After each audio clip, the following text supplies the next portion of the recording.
Good morning at Cole McTavish. Today is Tuesday, February 2nd, and it's the day one. February is Black History Month, and to start it off, we are showing a special video. Here it is.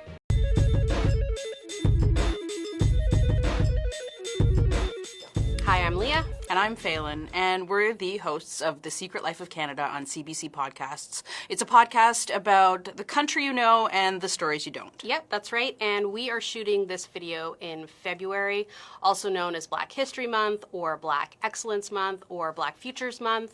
But really, you could celebrate some of the people we're about to tell you about 365 days a year. Anytime. Don't be confined to just February. Yeah. Just year-round. Spread it around. Year-round, yeah.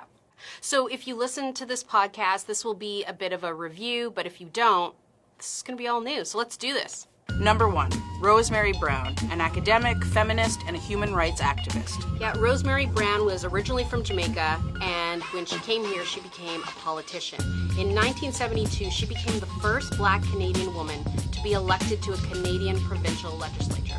By 1975, she blew down another wall, becoming the first Black female candidate for a federal party. Yeah, I mean, this was 1975. She ran for the leadership of the NDP against Ed Broadbent. She won 40% of the vote, which is huge, right? And she actually ran on the campaign slogan, "Brown is better." So we love her. We do.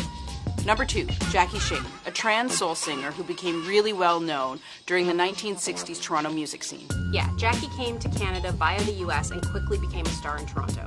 By 1962, she recorded her hit song, Any Other Way. Any Other Way would rise to the top of the charts, securing her legacy not only as a vocalist, but as a pioneer in the trans community. Jackie was even nominated for a Grammy this year for a historic album, so how cool is that? Yeah, okay. Yeah. I didn't know that was a category, so it's super cool. Number 3, Eleanor Collins, a jazz singer born in Edmonton and a television host. Eleanor Collins became the host of her own show called The Eleanor Show right here on CBC. Yeah, and that show meant that Eleanor would be the first Canadian woman to have her own TV show and one of the first Black hosts on TV in North America.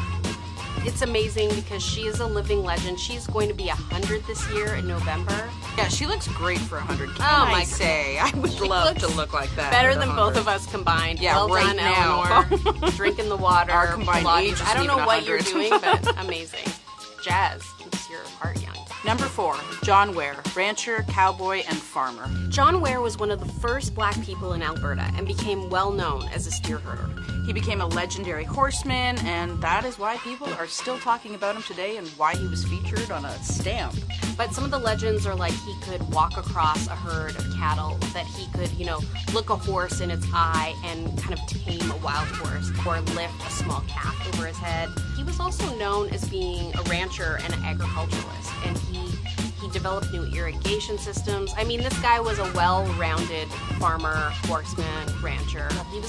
He was the triple threat. Yeah, he was like the quintessential cowboyness. Quintessential cowboy. Yeah. Number 5, Donald Moore, a businessman, community organizer, and activist. Donald Moore was originally from Barbados and for years joined many other Black men working as a Pullman porter on the Canadian Railway. In the 1950s, he challenged Canada's exclusionary immigration policies against Black West Indians. It worked, and as a result, thousands of people from the Caribbean were able to come to Canada. Donald Moore was amazing because he owned this dry cleaning business in Toronto, and he basically opened the doors to his community. And that dry cleaning business sort of became like a hub for Black activism in Toronto. Yeah, people would meet and they started talking about the immigration policies and what to do. I mean, he was so instrumental in not only helping people come to Canada who were from the Caribbean, but also helping the people who had just got here really find a community and a way forward. So those are 5 amazing Black people who really made their mark in Canada. Yeah, and Black History Month is so important, I think, because when you can see yourself reflected in history, you can imagine yourself in the future. So happy Black History Month and happy Black Futures Month. And if you want to learn more about Canadian history, you can check out our podcast, The Secret Life of Canada, on CBC Podcasts. Or wherever you get your podcasts. Yeah, wherever you get your podcasts. And shout out to those people who are watching this in April right now. Good on you. Yeah, or July. That's right. Or October. Just those months, though, not the other months. No.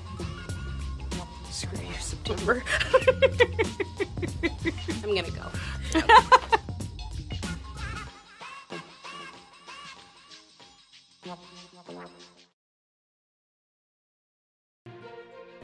That's all of the news for today, but before we go, here's a fun fact.